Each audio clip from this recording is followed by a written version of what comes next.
അവർ ഇപ്പോൾ എല്ലാവർക്കും കാണാൻ ഭംഗിയുണ്ടാവും. ഇപ്പം ഞാൻ എൻ്റെ അപ്പനെ അമ്മേനെ പോലെയല്ലേ ഞാനിരിക്കുള്ളൂ. അപ്പോൾ എനിക്കിപ്പോൾ ഞാനിപ്പോൾ ഉരുണ്ട് തടിച്ചിരിക്കണമെന്നോ അല്ലെങ്കിൽ എനിക്കിപ്പോൾ ഒരു ബോഡി ഷേപ്പ് ഉണ്ടായോ, ബോഡി ഷേപ്പില്ലേ, എനിക്ക് കളറുണ്ടോ, അതൊക്കെ അതിലൊന്നും എനിക്കൊരു പങ്കുമില്ല.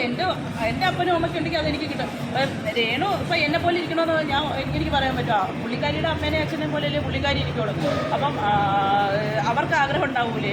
അവരിപ്പോൾ ഭർത്താവ് മരിച്ചുപോയി എന്ന് വിചാരിച്ചിട്ട് കരഞ്ഞ് വിളിച്ച് നിലവിളിച്ചപ്പോൾ ഇപ്പം എന്നെ ചോദിക്കുകയാണെങ്കിലൊക്കെ എനിക്ക് മനസ്സിൽ ഭയങ്കര കട്ടി കുറവാണ്. ഞാൻ എന്തെങ്കിലുമൊക്കെ ഒരു മെൻ്റൽ ട്രോമ വന്നു കഴിഞ്ഞാൽ അതിന് റിക്കവറി ആവാൻ ഭയങ്കര ബുദ്ധിമുട്ടാണ് പല കാര്യങ്ങൾക്ക്. അത് എൻ്റെ പേഴ്സൺ അപ്പോൾ എന്നോട് ചോദിക്കും നീയോ, എന്നെ അറിയുന്നവർ ചോദിക്കും നീയാണ്. കാരണം ഭയങ്കര എന്നെക്കൊണ്ട് പറ്റില്ല. അത് കാരണം എൻ്റെ ഒരു മനസ്സിൻ്റെ എന്താ പറയുക, എല്ലാ കാര്യങ്ങളും ഇടപെടുകയും സംസാരിക്കുകയും പ്രതികരിക്കുകയും ചെയ്യുമെങ്കിലും ചില ഇമോഷണലി ഞാൻ കുറച്ചൊരു വീക്കാണ്.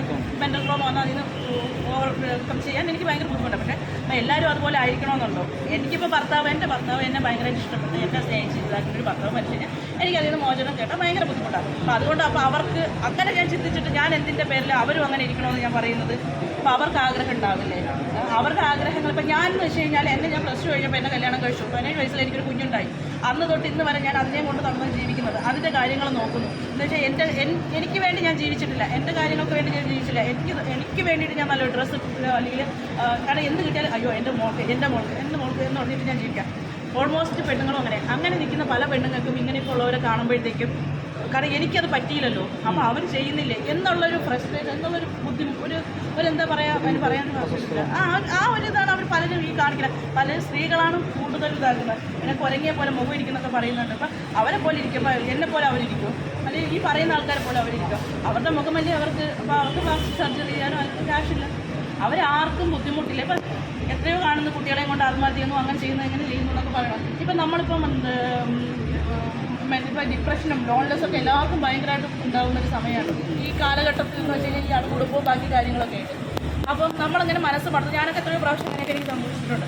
അപ്പോൾ മനസ്സ് മടുത്ത് നമ്മൾ പോയി സൂയിസൈഡ് ചെയ്താലും അപ്പോൾ ഹാഷ്ടാഗുമായിട്ട് ഇറങ്ങും. അവർക്ക് ആരുടെങ്കിലും പറഞ്ഞുകൊണ്ടിരുന്ന സഹതാപം അങ്ങനെ ഇങ്ങനെ എന്തിനാണ്. പക്ഷേ ഓരോരുത്തരും നമുക്കാർക്കും ഒരാൾക്കൊരു സന്തോഷം കൊടുക്കാൻ നമുക്ക് കഴിയില്ല. അപ്പം അവർക്കൊരു സന്തോഷം അവർ കണ്ടെത്തണമെങ്കിൽ എന്തിനു നമ്മൾ അതിനെ ഇതാക്കുന്നത്? ഈ ലോകത്ത് നമ്മൾ ജീവിക്കും പോലെ തന്നെ അവർക്കും ജീവിക്കാനുള്ള അവകാശമില്ലേ? അപ്പം നമ്മൾ വിചാരിച്ച അവർക്ക് സന്തോഷം കൊണ്ടു കൊടുക്കാൻ പറ്റില്ല. അവരുടെ കുഞ്ഞു ജീവിതം അവർക്ക് ഇഷ്ടമുള്ള പോലെ, അവർക്ക് കഴിയുന്ന പോലെയും അവർ മറ്റുള്ളവരെ ഉപദ്രവിക്കുന്നില്ലല്ലോ. അവർ ജീവിച്ചോട്ടെ. അവർ മോഡലിംഗ് ചെയ്യുമോ, ഫോട്ടോഷൂട്ട് ചെയ്യുമോ, ആരെയും ബാധിക്കുന്ന വിഷയമല്ല. അവരിപ്പോൾ ഫോട്ടോഷൂട്ട് ചെയ്തെന്ന് വെച്ചിട്ട് നമ്മൾ ബാധിക്കുന്നില്ല, നമുക്കൊരു ബുദ്ധിമുട്ട് വരുന്നില്ല. അവരുടെ പൈസ അവരെ ആൾക്കാർ വിളിക്കുന്നു, അവർക്ക് കോസ്റ്റ്യൂം കൊടുക്കുന്നു, അതെല്ലാം അവരുടെ മാത്രം ഇതാണ്. നമുക്ക് പറ്റുമെങ്കിൽ കാണാം, ഇല്ലേ സ്ക്രോൾ ചെയ്ത് വിടുക.